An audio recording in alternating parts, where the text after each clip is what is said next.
What's up, you guys? Brad and Derek are back here with episode number 75 of A Brew for Two podcast. Like I said, I'm your host, Brad, and alongside me is my co-host, Derek. Hello. What a week it has been.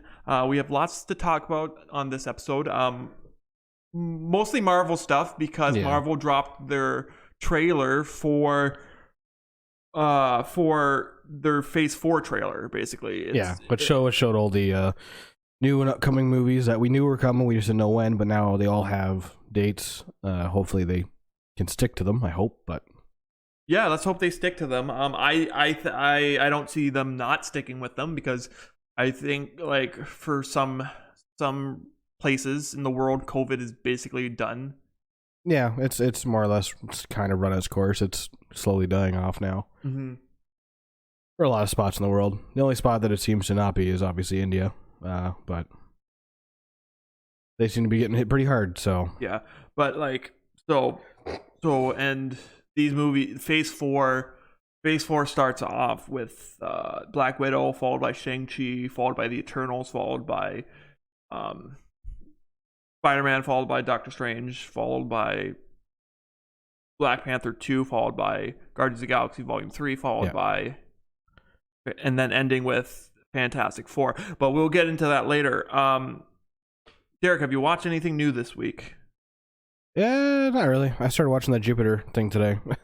I got up to episode 5 so far. Got a few more episodes left, but it's not bad. It's interesting. There's like a twist in it. Yeah. Which is pretty obvious. It's a pretty obvious twist. Yeah. Because throughout the show, like because you're on episode 5, so you know that the main character's best friend is the bad guy of the series. Yeah. But like George. But he's not really the bad guy of the series. Yeah. But there is another villain, and I picked this out right away because this villain, even though he's a superhero, he has a villain power. Yeah. Yeah. So you're not at the end of it yet, so I'm not going to spoil much. I assume it's his brother. Yeah. It's kind of obvious. Yeah, basically not even, mind control-ish powers, but basically the power to do whatever the fuck he wants with anybody. So yeah. It's obvious. It's actually like really obvious. Like how there actually somebody pointed out. I think Rian Johnson, creator of Last Jedi and also creator of Knives Out, revealed that villains, if you're cast as a movie villain, you can't have an iPhone. Weird. That's a weird one. Because Apple doesn't want like bad guys having their products, I guess. So if you're ever looking for a bad guy in a film and that has an Android phone, and where everybody else has iPhones, that's your guy. That's the guy. So, all right. I assume like actually in the movie or something like that, right? Yeah. Oh, okay. I thought if they make in real life, if they make a call on like their Google Pixel, like it's gonna be that's the villain because they're not making a call on an Apple phone. Okay, so for some reason I thought like in real life, I was like that seems a bit weird because I think like all of Hollywood uses iPhones. I don't think really much of them use Androids. No. So Rian Johnson pointed that out. It actually makes sense, which is kind of funny. You probably noticed that we didn't release a podcast last week. No. But because there's basically nothing to talk about. No, last week was very dry. Like basically we were just waiting for really this week. Like, we didn't know. I mean, I didn't know any of these announcements were coming. I didn't know either. No. Happened, and we're like, okay, so yeah, we got stuff to talk about. Right on. Yeah, there was nothing what I tend to do is so I search the internets for stuff to talk about, and yes, I know with COVID going on, there's lots to talk about, especially with COVID and stuff. We don't want to keep talking about COVID, we don't want to keep talking about COVID because COVID's kind of like a downer. It's kind of a bummer, bums people out. So we and because me and Derek are nerdy people, nerdy people that don't read comic books. No, we don't. I mean, I would like to, but at the same time, like it just costs a lot of money. Comic books aren't cheap. We're not comic book readers. No. But we do like to see comic book movies and movies and TV shows and everything. Any live adaptation of, any type of comic book or something like that, we tend to be pretty in for that. Because I read a lot of books. You read ish books. I read ish books. My book reading has come down a little. Yeah. Well, that's like my gaming lately. It's like just basically gone to a complete halt lately. So when I'm out by my family's camp, I tend to do some book reading there. Yeah. I actually used to do a lot, but then when I got my driver's license, my mom needed help driving up, so then my book reading kind of slid downhill. Yeah. That's usually how it goes. My when I was going on trips when I was younger, it was always my Game Boy. The last book I read was probably The Road. And if you haven't heard of that book, there was a movie that came out in like 2008. It starred Viggo Mortensen and a child actor of some sort. But a father and son. It's based in a post-apocalyptic world, and it's a survival story. And a father and son are fighting to survive, and there's tribes of people that are cannibals because there's so low food source. And the reason why the book's called The Road is because everybody, all the characters say you have to stay on that road, because if you don't, then these cannibals will hunt you and kill you and eat you. So you have to stay on that road. And there's no characters' names in the books. The characters are just known as father and boy. Yeah. So it's a good read, and there's no chapters. So there's chapter 1, and that's it. And it's just a long telling story of a man and a boy surviving in a post-apocalyptic world. It's a good read. I highly recommend it. I think the last book I read was like the Stephen King book. I'm pretty sure it was Bag of Bones. Oh, okay. Pretty good book. Okay. I finished watching Kim's Convenience on Netflix. There was only 4 seasons were released, but it's actually that Kim's Convenience have actually got me more excited. And actually, I posted on Twitter a while ago that Kim's Convenience is literally the best show you're not watching. Like, yeah, you have said that. Yeah, it's funny. Are they still going with it or what? They only lasted to season 5, and I guess the cast is crabby at the producers, because the producers were like, "Okay, we're coming to an end," and they were like, and they didn't tell the cast. They just were like, so the co-creators just said they're gonna move on to new stuff. Mm-hmm. And like I said, Kim's Convenience has got me excited for the upcoming Marvel film Shang-Chi, because Shang-Chi is played by I'm gonna butcher this name. I'm already Simu Liu. Oh yeah, I haven't watched Kim's Convenience, so I have no idea. Yeah, but he's in Kim's Convenience as the brother. Yeah, and the family. It's just a family that owns a convenience store that lives in Toronto. That kind of has the like, they kind of play into their stereotypes sometimes, but it's also like kind of cool that a Korean, Asian, Canadian family who works at a convenience store, and it's a different take on it. Basically, it's like it's their life. Like, they're not playing like sometimes they play into their stereotypes, but like other times they are just for comedy reasons, but other times they're just like, they're not these stereotypical Asian characters on TV. They're just a family. Well, it's just another take on like that type of sitcom where like they're in some sort of convenience store or something like that. Like another spin on like corner gas, basically. And it's funny because there's literally a line where it's just like, where the mom wants to drive, and Mr. Kim, the father, is it's like, "You're a bad driver. Don't drive. You're a bad driver." It's like, "No, I'm better than you." And it's just like, and they're going around, and then of course she convinces them to go behind the wheel of the car, and then they hit somebody in the car. So it's stuff like that. But like I said, it's literally the best show you're not watching. Yeah. Big Brother Canada, I'm a big fan of that. Not just Big Brother Canada, Big Brother US, the Big Brother genre entirely. Big Brother US has kind of gotten stale. Like, I still watch it, but it's kind of gotten stale because of because of their casting process. It's like, okay, we have to have a blonde with big tits. We have to have we have to have a jock. We have to have a nerdy guy. We have to have that one black guy. We have to have like that one black girl, but she can't be like, she has to be a sassy black girl. She can't just be the non-sassy black girl. Like, and it's like, so that's why Big Brother in the US has gotten stale to me.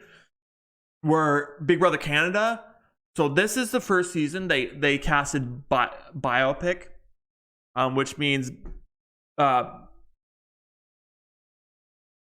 on, Black, Indigenous, people of color. Yeah. Okay. So this is the first. So they had like 50% of the cast as either like gay, bi. Half the cast LGBTQ plus community people, African Canadians, Black Canadians, and Indigenous Canadians. Yeah. And it wrapped up filming. It wrapped up this last Thursday. Yeah. With Tyshawn winning the game because he just had a great social game. Yeah. And was able to just trick everybody else, basically. Basically, he like he didn't have a lot of comp wins under his belt, but the game is not comp. That's what I have, making everybody want you to stay there, or keep thinking everybody wants you to stay there, and then at the end being like, "Aha, gotcha," and then wins. Yeah. So he had an amazing social game, and he was awarded for his amazing social game. And he is the first black winner of Big Brother, period. Like Big Brother US and Big Brother US and Canada, he's the first black winner, which is great. And actually, Big Brother Canada started this casting for biopic, making half the cast like different races. Yeah. And that's gonna start. Big Brother US followed suit by like, oh, that's a great idea. Let's follow suit. And then Survivor also follows suit with that, where it's like, we're not going to have the 2 black contestants and then everybody white. No, I get that. I don't know. They recast people for the people they are, not the color of their skin. That seems a bit racist, but hey, that's just me. Well, it's just I don't think race has anything to do with it. It's just that the TV norms where it's like, oh, we can't cast like too many black people because then that's racist. Yeah, and then they can't cast too many white people. That's also racist. Yeah, it's racist. It is what it is. That's what they're gonna do. But inherently, at the heart of it, it's racist. It's TV. Cast people for people. Don't cast TV them stations are run by white old men. So that's what's gonna happen, and until some younger person goes into that boardroom, nothing's gonna change. But Ty won, and he had a great game, and I applaud him for. I was yelling at my TV at some points because I'm just like, because this one girl like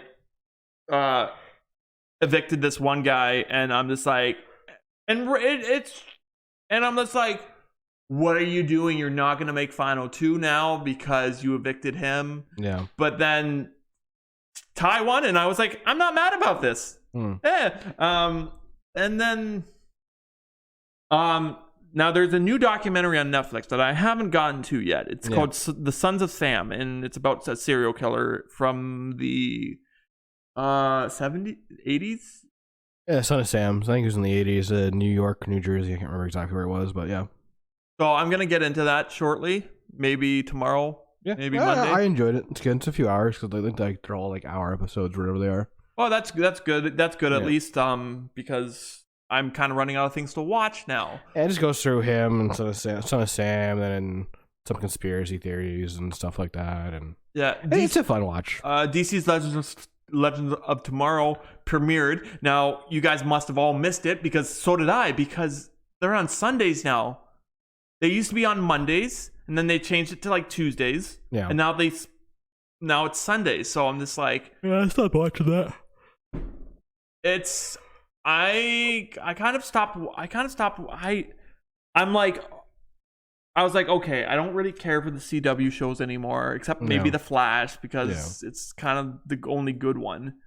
And then I kind of tuned into the first episode of DC's Legends Tomorrow, and I was just like, I'm like, you know what? I'm gonna watch this again. Like, isn't it on Crave or something, or it's on Crave, but it's actually on CTV Sci-Fi in Canada, which is, if you don't know that channel, it's that channel that just shows Star Trek 24/7.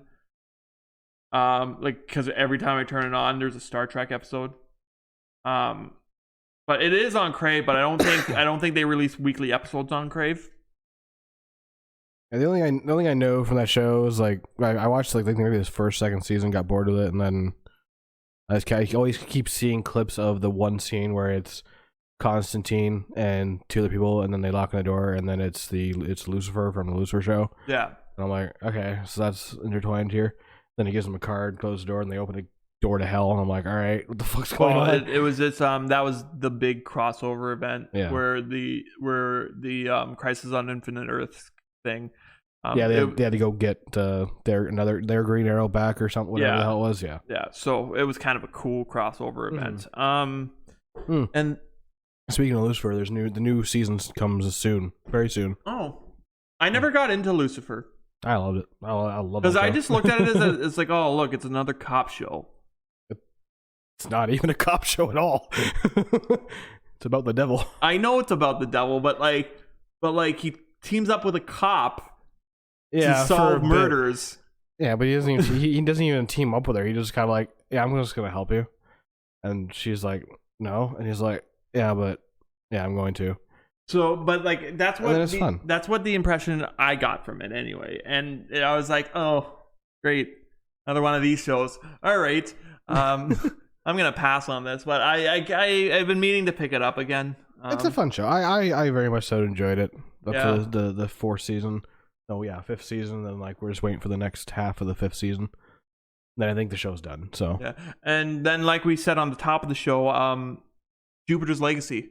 Yeah. That premiered Friday. Oh, another thing, Dark Side of the Ring is back, which is a docuseries about professional wrestling and the dark side of professional wrestling, like all the wrestlers that passed away because of drugs or alcohol or. What was that on again? It's on Vice TV, but you can get it on Crave, and they release episodes every Friday because it's. I think my dad was watching it honestly because Hulk Hogan was on the screen talking, so I was like, "What the fuck is this?" Well, he could have been watching that. Yeah. Or either the Andre the Giant documentary on HBO. It might have been the Andre the Giant one on HBO because I think we have HBO.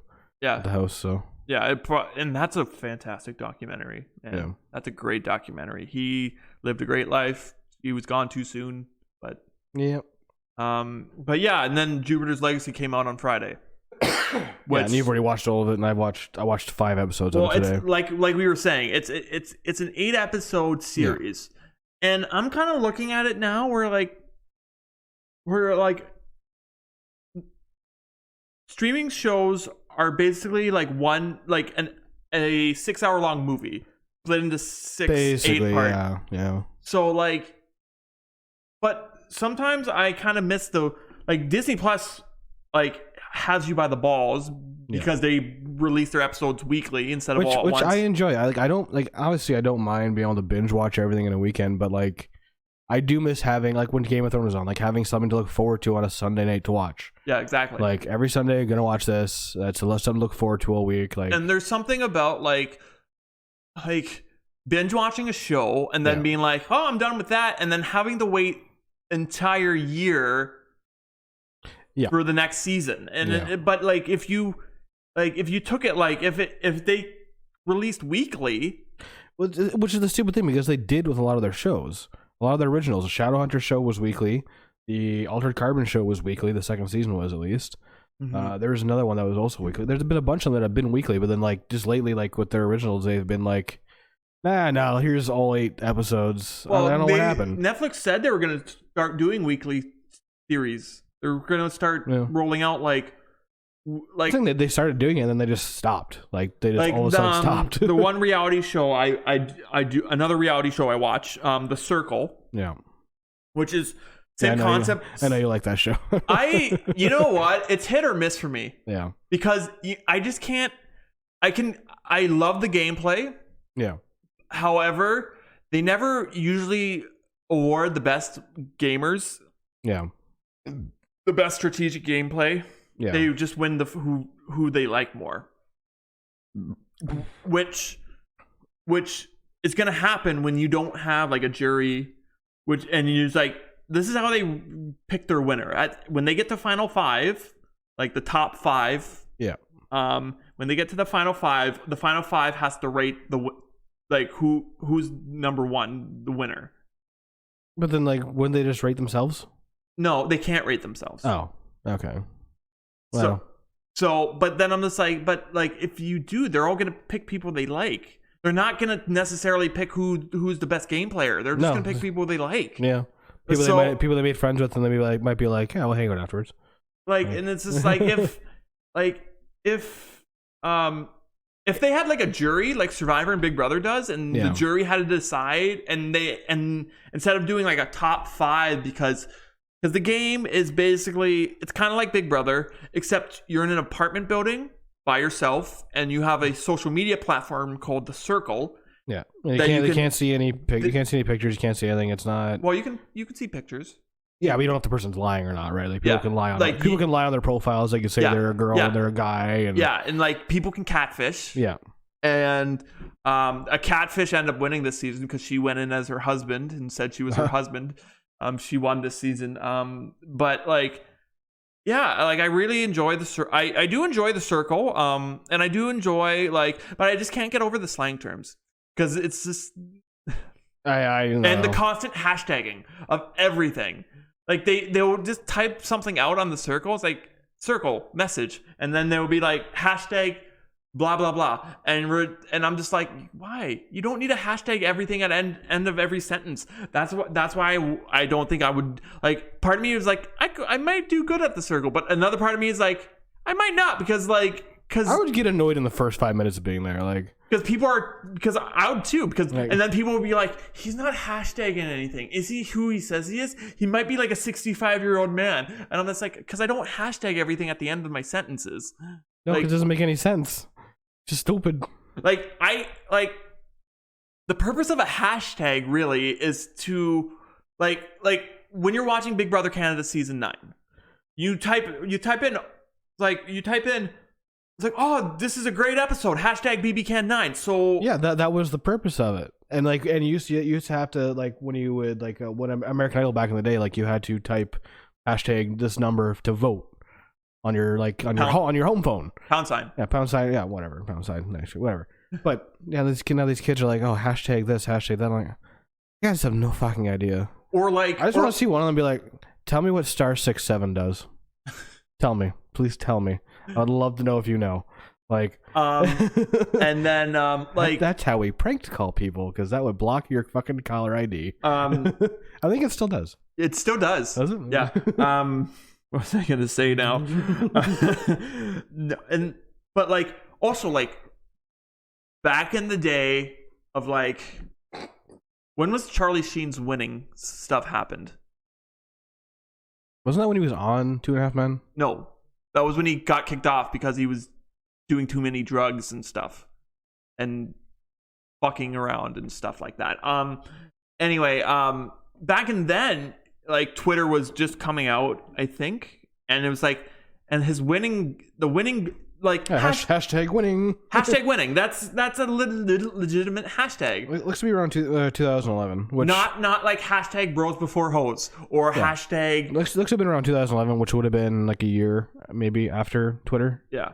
So like hashtag winning, hashtag like Tiger Blood, or like you just or like you're watching a favorite show of yours and you want to talk about the show, you hashtag your show. The show, yeah. Or if you want to be a brand ambassador to somebody, you would hashtag the brand. You would at the brand. I don't think you would hashtag the brand. You would add the brand, or like they probably add it and hashtag it, or I don't fucking know. I don't know.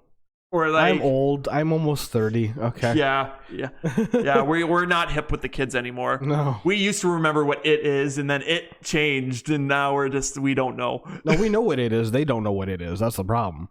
They think they know what it is. We know what it is. We all know we're getting close to old man yells at cloud. We all know they're very stupid. That's the thing.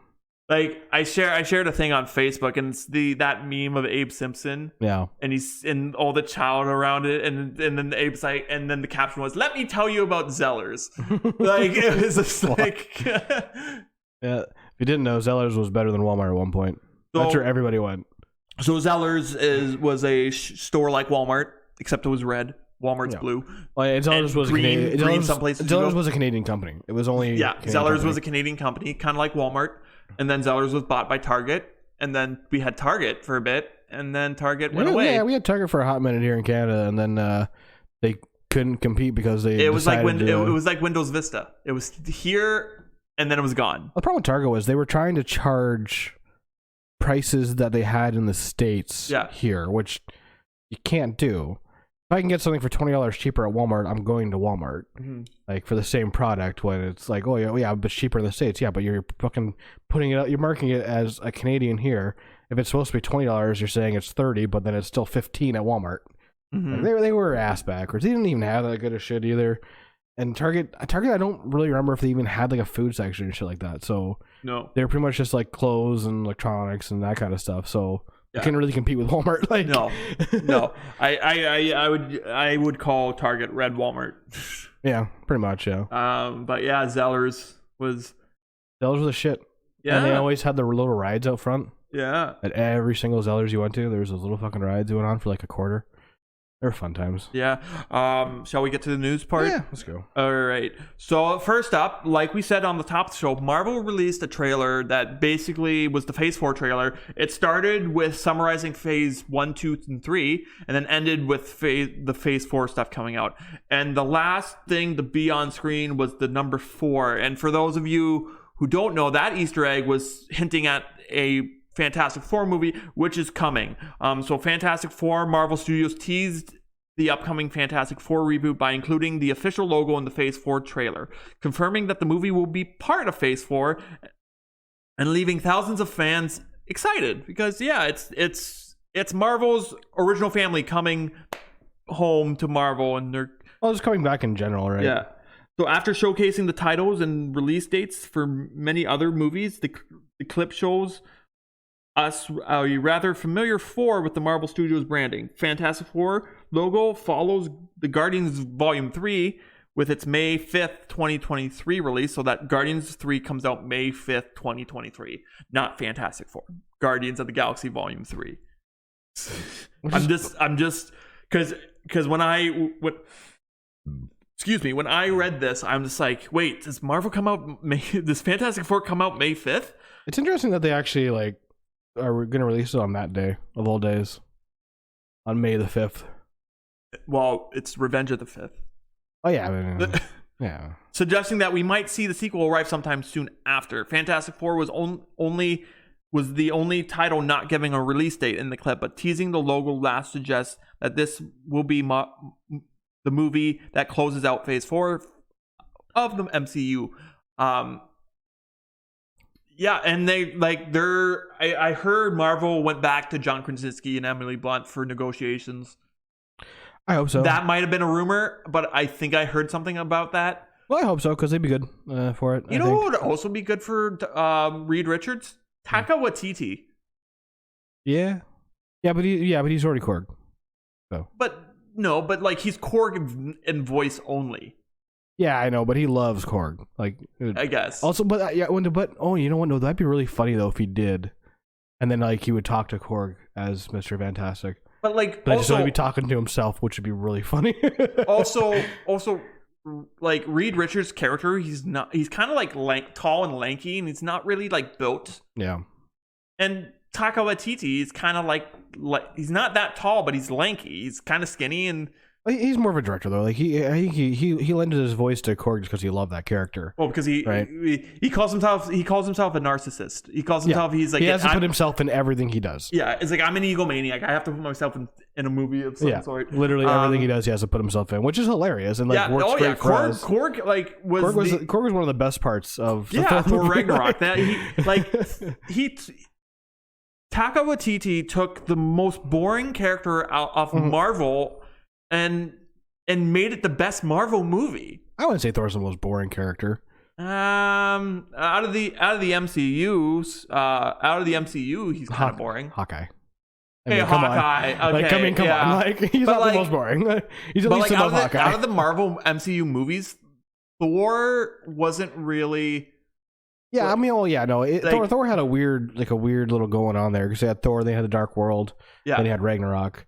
Now we're getting Love and Thunder, but like Dark World was just not a. Dark World was a very bad taste in everybody's mouth after that movie because it just wasn't that good. But obviously introduced like one of the last Infinity Stones, I think at that point. Introduced the ether of the Mind Stone. Yeah. But so Fantastic Four might be coming sooner than we think. Because Guardians 3 is coming out in May 5th of 2023. We might see Fantastic Four either that November or because Marvel likes to release 2 movies a year. Yeah, they usually release a summer movie and a fall movie. So they're doing Guardians in Q2. So maybe we see the Fantastic in Q3, or maybe that like. Because now they're been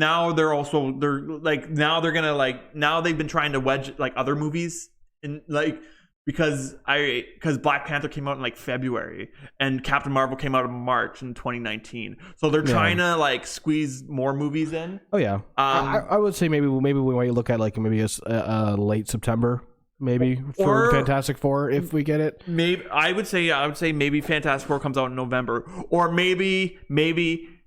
After Guardians 3, this is when things settle down for Marvel, and they start releasing like twice a year, once a year. Because like we're getting a lot of movies. Also, we're getting a lot of movies, but we're also getting a lot of TV shows over the next few years too. Yeah, we're in the Hawkeye, we're in the Loki. We're guaranteed we're getting another like Falcon Winter Soldier one at some point. Like, you know what I just heard? Dave Bautista is done as Drax after Guardians 3. That's not surprising. He's done. He's finished. I think he wants to move on to other things. Like he's been trying to do other movies in between doing Guardians and the Avengers and everything. So I saw this coming because Dave Bautista wants to do more things. And nobody wants to really do these jobs forever, right? I mean, look at Robert Downey Jr. I mean, he's been doing it since 2000. He's done. I know. He's been doing it since 2008. Yeah. Right. He was doing it and on top of that, he was also trying to do the Sherlock movies at the same time, basically. Yeah. Yeah. So. Black Panther 2 was also another movie. Got a release date, and it was another movie that was showed in. It got a title, it got a release date, and was another movie showed in that trailer. Black Panther 2 is the official title revealed as Wakanda Forever, set to be in theaters July 8th, 2022. The title was unveiled as part of a new MCU Phase 4 sizzle reel, brandishing titles and release dates for various upcoming projects. Yeah.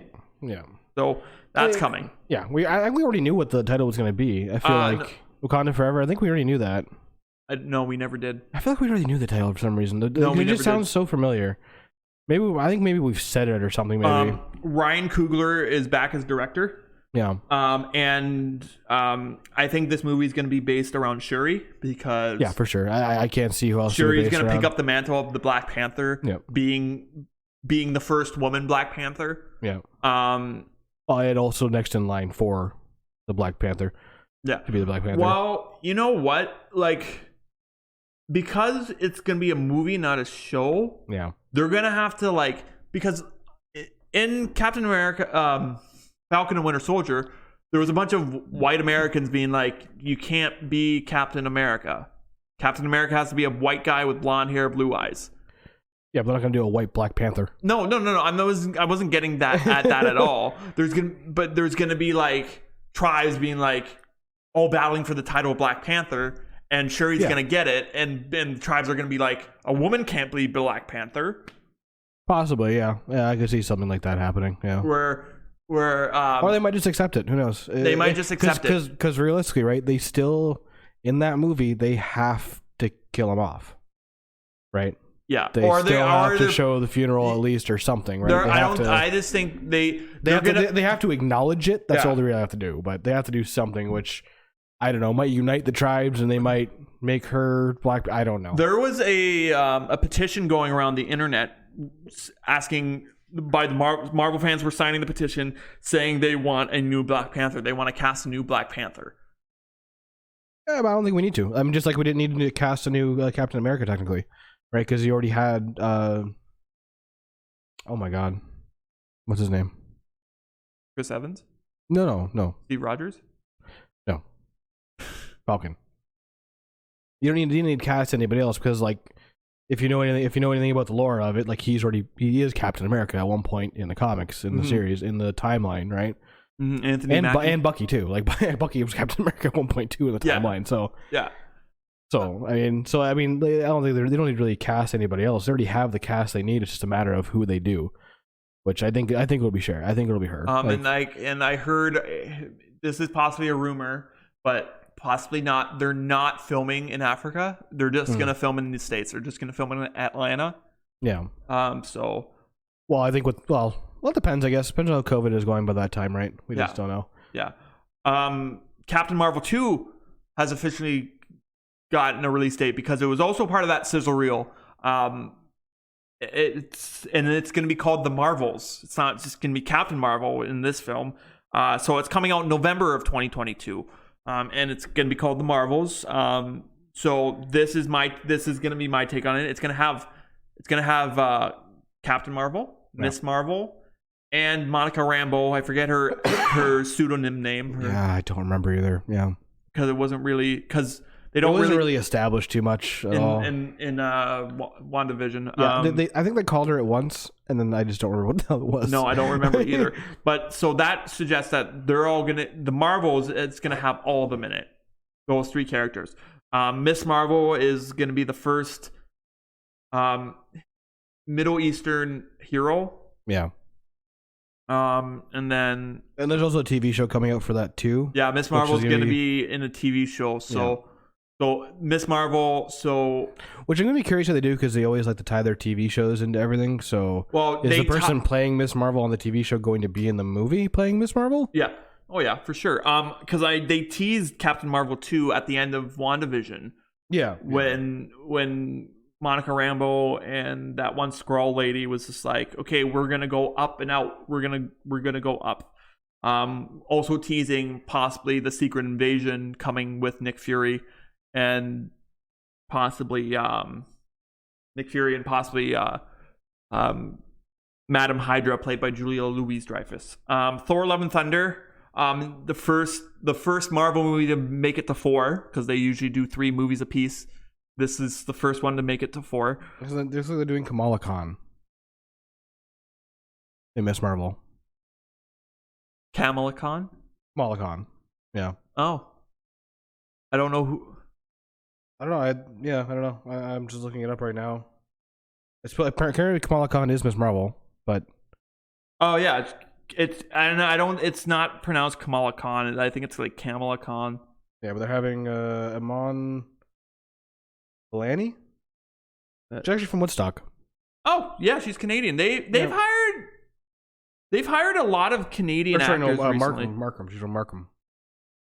Yeah. Because the guy who plays Shang-Chi is also Canadian. I didn't want to interrupt you, but I just wanted to look it up just so we know. But yeah. Also, Thor: Love and Thunder coming out. It's going to be directed yet again by Taika Waititi, so it's going to be great. It's the first Marvel movie to make it to 4 because each hero has 3 movies. Yeah, I honestly think if Thor wouldn't have gotten Ragnarok, like if it wouldn't have been as good as it was, this wouldn't be a movie right now. No. So despite making only one single movie in the MCU so far, director Taika Waititi has established himself as one of the franchise's biggest talents with Thor Ragnarok. Expectations are high for Waititi's follow-up effort, the upcoming Thor: Love and Thunder. In a recent interview, Waititi appeared confident of having hit a home run once again, declaring the movie the best Marvel feature yet, while praising the lead actor Chris Hemsworth. I'm excited for it. I'm excited for it too. And I guess Chris Hemsworth is getting back into shape for the movie, so he's not going to be schlubby Thor. He never was schlubby Thor. That was a fat suit. I know that was a fat suit, but the dude's always ripped. It's not like that was a fat suit that they put on him. Yeah, I know that was a fat suit, but he's saying schlubby Thor is no more. Oh yeah, no, yeah. Far as the character goes, yeah. And I guess Chris Pratt's gonna be in this movie because he at the end a little of crossover with the Guardians, I think. Yeah. Yeah, at the end of the end game, Thor took off with them. Yeah. So and Natalie Portman, as far as I know, is gonna be back in this. Yeah, Natalie Portman. It's gonna feature a pass. This is gonna be like a kind of a passing of the torch movie. Yeah. Because I feel like Valkyrie is gonna be the new king of Asgard. Well, that's already established. She is. That literally is. That was established at the end of Endgame. Yeah. When they were standing on the hill, and he was like, "Yeah, you're the leader. Like, here you go." And then that the king is going to find her queen because Valkyrie is part of that community, the LGBTQ plus community. Yeah, which you wouldn't know it because honestly, watching Ragnarok and that one scene where they both jump up in and they're like standing right in front of each other and they're like, "All right," and I'm like, they're gonna do it. You know what? I when I was watching Ragnarok again, I picked up something. You remember the flashback scene of the Valkyrie fighting Hela?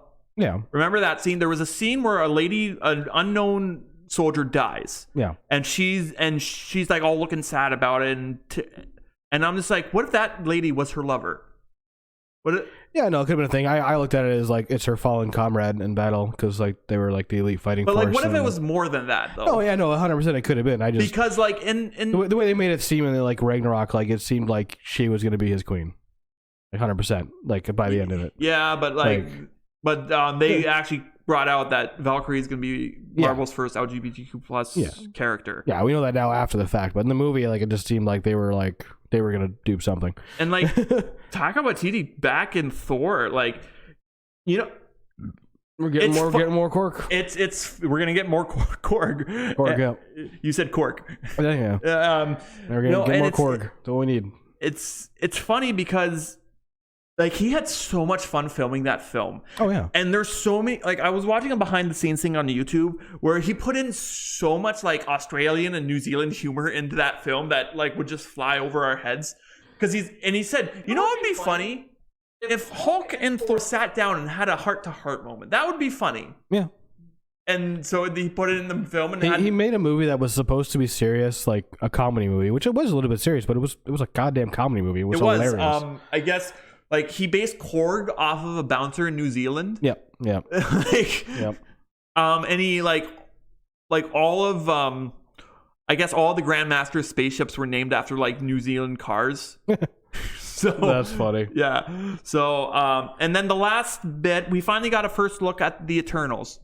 Avengers Endgame was an ambitious movie, but the MCU is going to kick things up many notches with Eternals, directed by Oscar-winning filmmaker Chloe Zhao. She just won an Oscar for the film Nomadland, which is that's on Disney Plus. Disney Plus, yeah. I still haven't watched it yet. It looks good. It's supposed to be really good. So it's based on a nonfiction book about the recession of 2008. Oh, okay.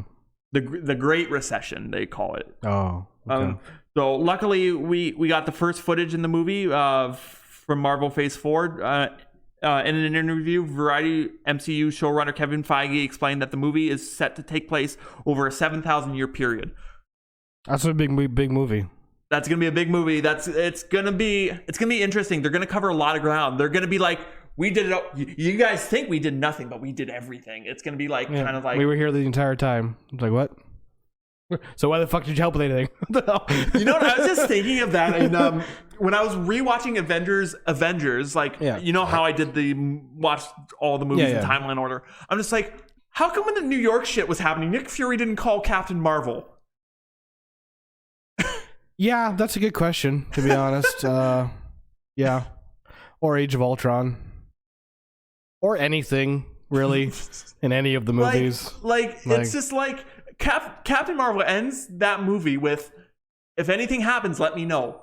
Yeah, if anything serious happens, let me know. I think a portal opening up to space and aliens coming through it is a good enough time to press the button. Press the button, Nick Fury.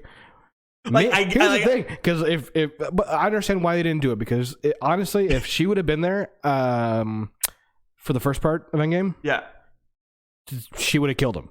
She would have killed Thanos. Yeah, because she's way more fucking powerful than he is, even with the gauntlet on. Black Widow is the strongest Avenger next to Captain Marvel. I don't know, but I would like to see Black Widow take Sorry, on Thor. not Black Widow. Yeah, she's Scarlet Witch. Yeah. That's what I meant. Now, but Scarlet Witch wasn't as powerful as she was. Like, she's way more powerful now than anything. But because there was two people that came close to killing Thanos in Endgame, and that was Captain Marvel and Scarlet Witch. And it makes you think, like, honestly, like, if Scarlet Witch would have known what she was before that, she would have crushed him into an atom. Like, yeah, he would not have stood a chance. And the reason why they're so strong is because Captain Marvel's powers come from the Tesseract, and Scarlet Witch's powers come from the Mind Stone. Yep. So that's the thing. But the Eternals, you know what I hope they put in the film, because this is supposed to go over 7,000 years. Them standing above a cloud, watching the shit in New York happen, and be like, and then watching Thanos do that, and like just kind of standing there, like, oh, no, they have to be go. They have to be standing there with their arms crossed, being like, meh. It's like, oh well, we've been here long enough. They'll bounce back. But like, we're gonna revisit. We're gonna revisit in this movie, because technically this movie is gonna be like a prequel of some sort, because they're gonna tell a story. It's gonna tell a story of long time ago in a galaxy far, far away. There were the Eternals, and like they're supposed to be these all powerful beings who. And I guess Thanos' father was one of the Eternals. That makes sense. Yeah. So I think this movie is gonna kick ass. Because Marvel tends to do that with movies, because when they said, "Oh, we're making Guardians of the Galaxy," everybody's like, "What? Guardians? Who are the Guardians of the Galaxy?" And they made it kick ass by having James Gunn direct those films. And now they're doing the Eternals, which everybody's like, who are the Eternals? And now we're gonna find out who the Eternals are. Yeah, they're supposed to be basically they're basically the Greek gods of the MCU. Yeah, basically. But now we're getting the Greek gods in MCU. Yeah. because last episode, they're gonna introduce Zeus in Thor: Love and Thunder. And he's gonna be played by. Well, apparently they're supposed to be celestial, so then wouldn't that technically make Star-Lord part eternal? Yeah. So Star-Lord's part eternal. Technically, shouldn't Star-Lord have been able to beat Thanos' ass? No, he lost his powers. Oh, I know he lost his powers. Like, fuck, I wish he wouldn't have lost his powers. That'd have been great, because he would have just kicked his ass. Yeah, he lost his powers at the end of Volume 2. But Ego's one of the Eternals, but he's just... Yeah, he's there's a reason why his name is Ego, because he's a dick. Well, there's the Eternals, and there's another offshoot of them, which was like their evil counterparts or whatever. And I think Ego is part of them. Yeah, there's an offshoot of the Eternals. Just like how there's like... I think it's called the Deviants or something. I don't know. Just like how in the DC universe, there's the dark side. There's dark side from the planet Apocalypse, and then there's the other people. And now we're getting... and then there's a sort of counterparts to the Deviants. So I think Ego is a part of them. I don't know. I have to look it up. But anyways. We got to do some more research. Mm-hmm. But other than that, we're gonna escape the Marvel news for a bit and talk about the friendship onion. What is that, you might ask me? Well, Lord of the Ring actors Dominic Monaghan and Billy Boyd, who played utterly the Merry and Pippin in Lord of the Rings, are doing a podcast called The Friendship Onion, premiering May 18th. And the podcast will air weekly wherever you get your podcasts, including YouTube via video simulcast episodes. So this is fun.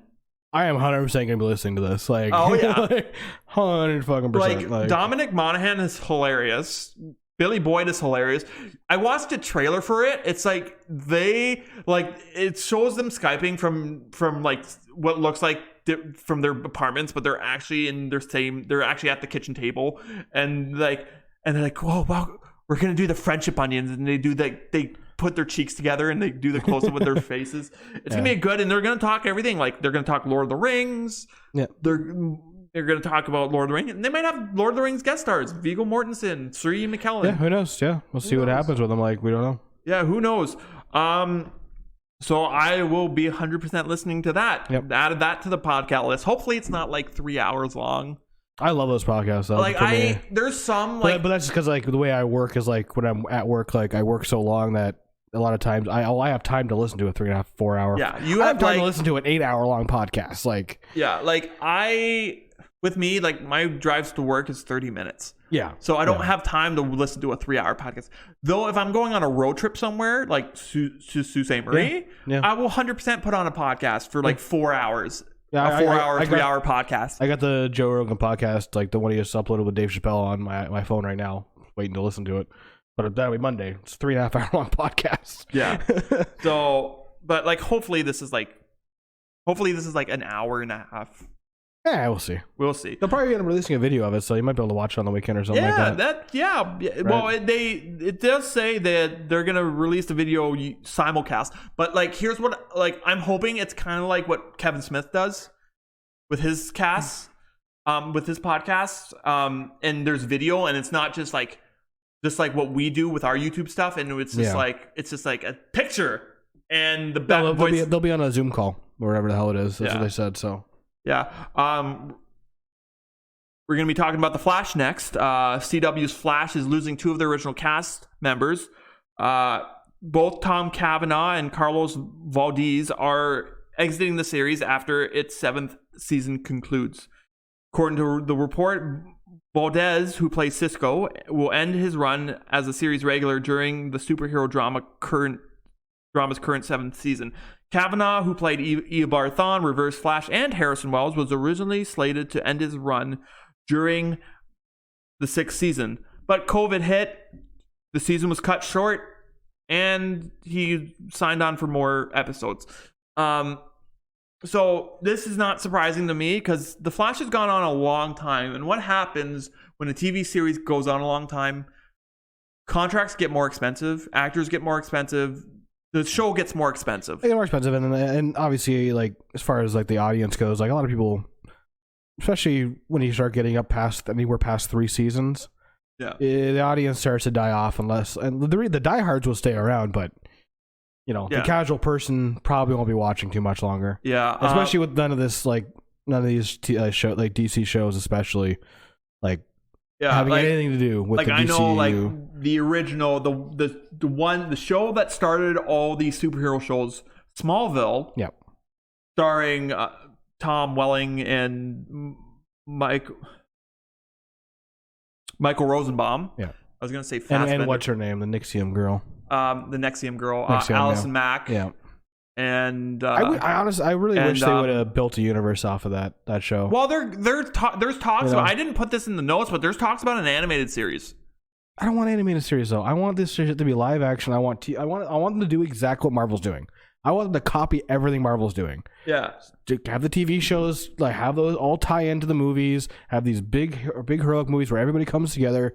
Like DC needs to do that, and but they don't want to do it, right? But my point was, Michael Rosenbaum was only Lex Luthor on that show for 7 seasons. Yeah. Or 6 seasons.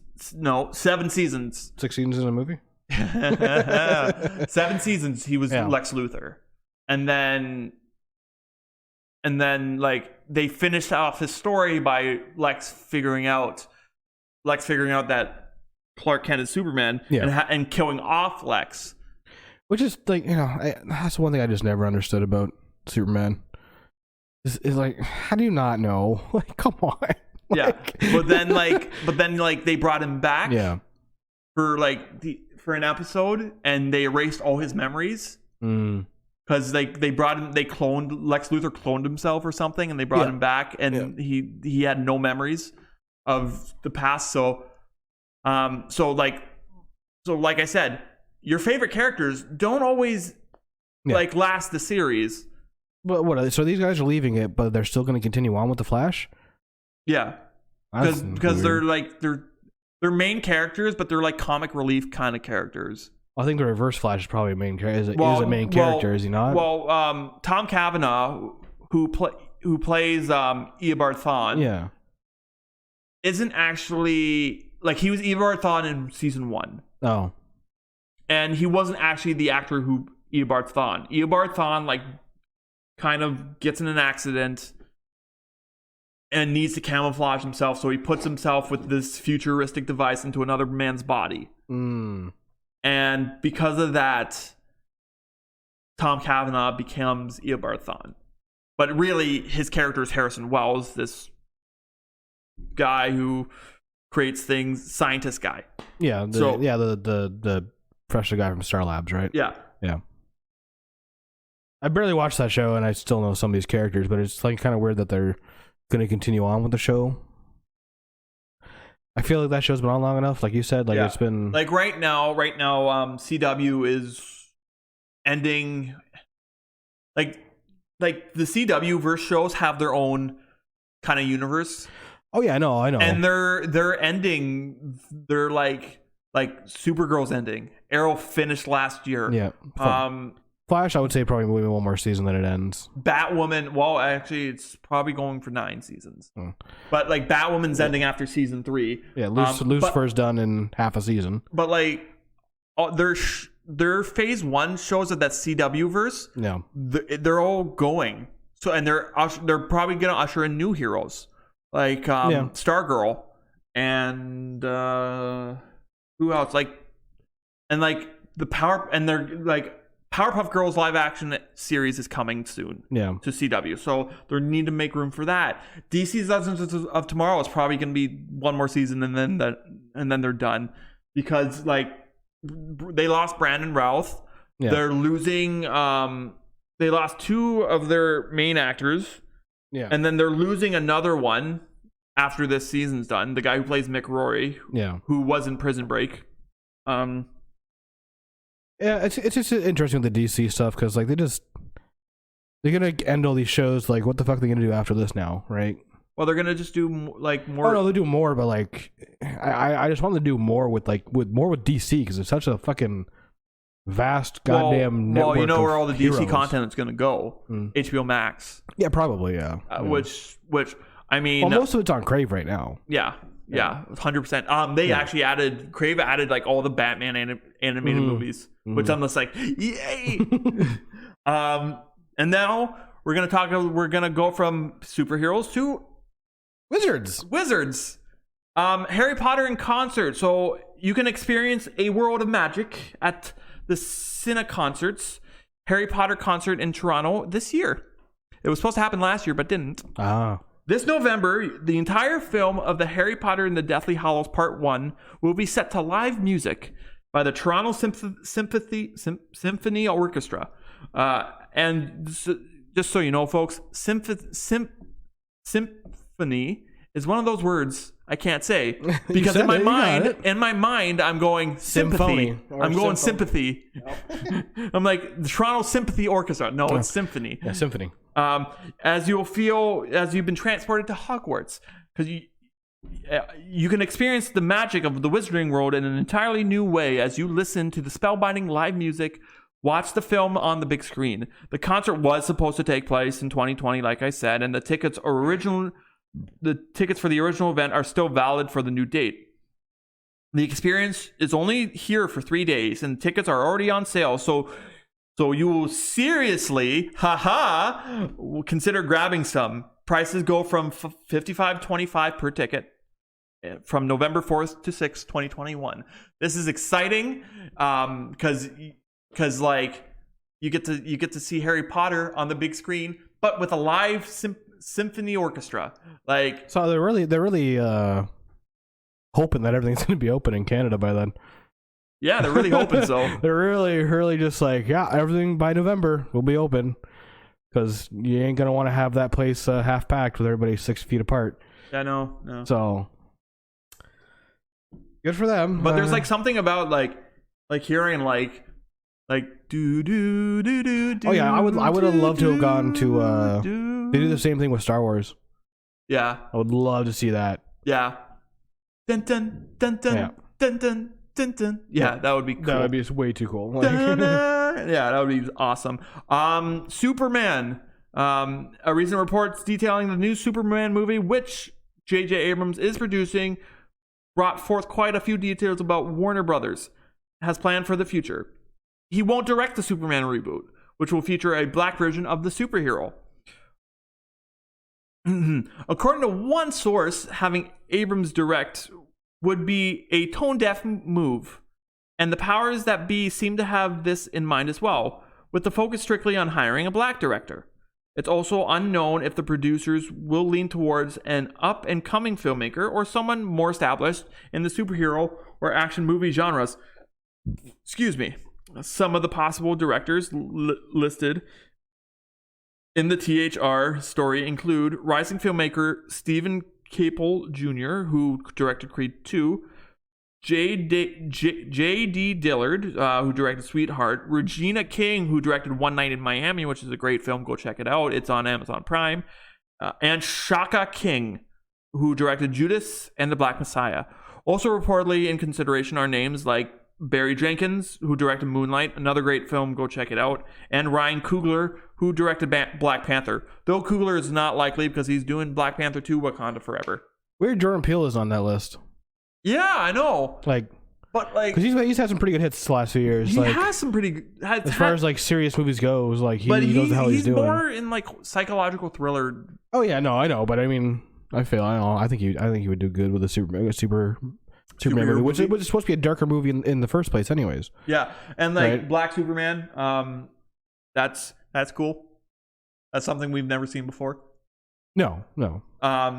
So I assume it's something probably very well established in the comics. It's probably been a Black Superman, but there has been. Obviously, never seen one on TV. DC for a couple years, they were only publishing Elseworld comics. Yeah, which the Elseworld comics were like, hey, you remember all those stories you used to read? Well, now we're gonna fuck with you, and we're gonna make we're gonna have a different. We're gonna have Thomas Wayne as Batman instead of Bruce Wayne. Yeah, and Batman's gonna kill everybody. Martha Wayne's the Joker. We're gonna have a black Superman because we're gonna have what if Superman landed in Russia instead of America or Africa or whatever?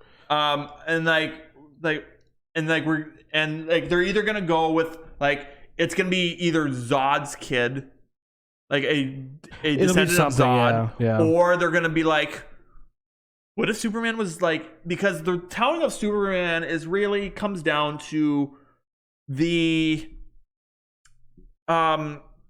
Jewish people in the 40s, and how they were treated in America in the 40s. So and for anybody who doesn't know, America was almost just as anti-Semitic as Germany, by the way, in the 40s. So, and they could turn this by making it the 60s. Yeah. And having during the civil rights movement and stuff like that. And this is another thing too. Why can't there be a black Clark Kent? Because there's no reason not to. Because he's technically an alien on a different planet, so he doesn't really need to be white. The only issue I have with this movie, it's nothing to do with him being black. It's just I'm just curious where this is gonna. Is this gonna fit in with the DCEU, or is this gonna be? It's gonna be another standalone movie. It's gonna be Earth 2. It's not gonna be DCEU, but it's not. But isn't the new Batman movie gonna be on Earth 2? That's You know what? Right? So what are they doing? I don't understand anymore. No, you know what? No, I just want them to be consistent. I do think Superman's gonna be its own film. But then why? Why are we doing all these? Why can't we just? I don't know. I love DC. I love Batman and Superman.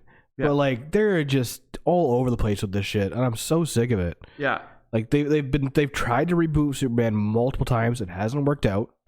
If the Nolanverse could have went on, that would have been a great starting place for a DC extended universe. Yeah. Oh yeah. 100%. It would have been freaking fantastic. Oh yeah, for sure. Or if they could have piggybacked off Smallville, had the TV shows, had movies all since the early 2000s. They would have been way ahead of Marvel. Tom Welling has been the best Superman since Christopher Reeves. 100%. Yeah, they would be leagues ahead of Marvel at this point if they would have just stuck with something instead of constantly trying to redo and reboot and now having Earth 2 thrown in there because Justice League was so bad. Like, yeah. And the last bit of news we have, Joker 2. Warner Brothers still intends to make Joker 2. Director Todd Phillips and star Joaquin Phoenix have been pretty quiet on that front over the years. So following the first movie's big night at the Oscars in 2020, with Phoenix taking home Best Actor for his work on the iconic comic book villain. But now we have word that the studio is still pursuing a follow-up to the R-rated DC adaptation. Though it was noted projects such as the Batman and Jokers will still exist as standalones, and they will not be part of the multiverse. The report then mentioned Joker and its planned sequel. So there might be a Joker 2 with Joaquin Phoenix back as the Joker. Well, I mean, which I thought the whole point of that movie was they weren't going to be doing a second movie. Like, I think that was the whole point of the movie. Yeah. But then they realized how much money it made, and then they realized, which sucks, how much. I know. Money talks, man. I don't understand that, but they did an absolutely fantastic movie, and we were established that they weren't going to be doing a second one. But also, like, they realized how good an R-rated movie. Yeah, Marvel already fucking did that. It was called Deadpool in 2016. Yeah, but Marvel didn't do it. MCU didn't do it. Deadpool's part of the MCU. Deadpool is what I mean. is now part of the MCU. Oh yeah, no. Back when it came out, Disney didn't buy Marvel yet. Oh no, I know, but it's still part of the MCU, so they know an R-rated movie could work. This has already been established as far as. But the Joker, and like the Joker became the highest R-rated movie. Yeah. Ever. Yeah. So it's just like. So I'm money talks. This is just they want to make more money. I'm interested to see where they go with it, but again, like I said, like it's the first movie ended where it ended, and that was perfect. So I'm very curious what they're gonna do now. I'm very curious with the second movie. Because it ended with him killing Murray and then like being on top of the cop car or whatever, spinning around all happy and out of his mind. Yeah. Or sane. I don't know. He's either sane or insane, but in his mind he's sane, but everybody else's mind he's insane. But then he's kind of sane. I don't know. Yeah. He's out of his mind, but yeah. Like, and this kind of opens the door to like maybe Todd Phillips can make more DC villain standalone movies. Again, like I want to see DC fucking team up. I want to see everybody together like Marvel. Yeah. You know, because like maybe one day. I understand. Like a lot of people say, well, we have the animated shit. Yeah, that's cool. The animated stuff's good. The Justice League is like the animated show was a good, fun show, but I want to see live action like Marvel. I want to see Batman flying around and Superman doing things and Wonder Woman for things. Yeah. I want to see Batman fighting villains again, like fighting Mr. Freeze and Penguin and Joker and Poison Ivy and Bane, and I want to see all that stuff. And I want to. DC is just in such a weird spot right now with all their shows. Yeah, they are. They're and all their movies. So now they're saying that this movie and the new Batman movie isn't even gonna have anything to do with the DCEU. Yeah, I thought that was the whole point of the new Batman movie. Was supposed to be? I don't know anymore. I just read the articles. I don't. Oh, I know, but I thought that was the whole point. It was supposed to be on Earth 2, and it was supposed to basically say "fuck you" to Justice League and start again. Yeah. But then it's not actually being tied into the DC. I don't know. I don't know anymore. Our news is done. Yeah. Derek's rant is done. I'm done. Yeah. Now we move on because of our news is done. We move on to On This Day in Film and Television History. And we had two things happen on this day in film and television history. In 1912, which was almost like 100 years ago. It was 100 years ago. Hey. 99. Yeah. Film and television production and distribution studio, Paramount Pictures, is founded. Wait, 1912? 1912. Oh, no. So that's 111. Yeah. Yeah. I think. I don't fucking know. My math hurts. And in 1958, Dracula film starring Christopher Lee as the vampire, directed by Terence Fisher, is the first Hammer horror film released. Yeah. So we got Dracula starring Christopher Lee in 1958. Look at that. Yes. So that was on this day in film and television history. All right. Nothing for video games? I'm not even bothering anymore. Okay. I'm not even playing video games anymore, so I just don't even want to. Yeah, Derek's off the WoW train. Yeah, I've been off the WoW train for a month now, going through withdrawals, but I canceled my sub and uninstalled the game, and I'm probably never playing it again because the development company behind it just hates its players and all of its community and doesn't listen to fucking anything anybody says anymore, and are just doing their own damn thing. So, if you want to find me and Derek, or the podcast, Derek, I'm at @gingerfin92, and Derek is at King Derek on everything. And if you want to follow the podcast, you can at A Brew for Two on Twitter, A Brew for Two podcast on Instagram, and if you simply type in A Brew for Two on Facebook, you'll find us. We are the picture with the beer. Yep, and it says A Brew for Two on it. So, and with that being said, good night, everyone. Hey, yeah.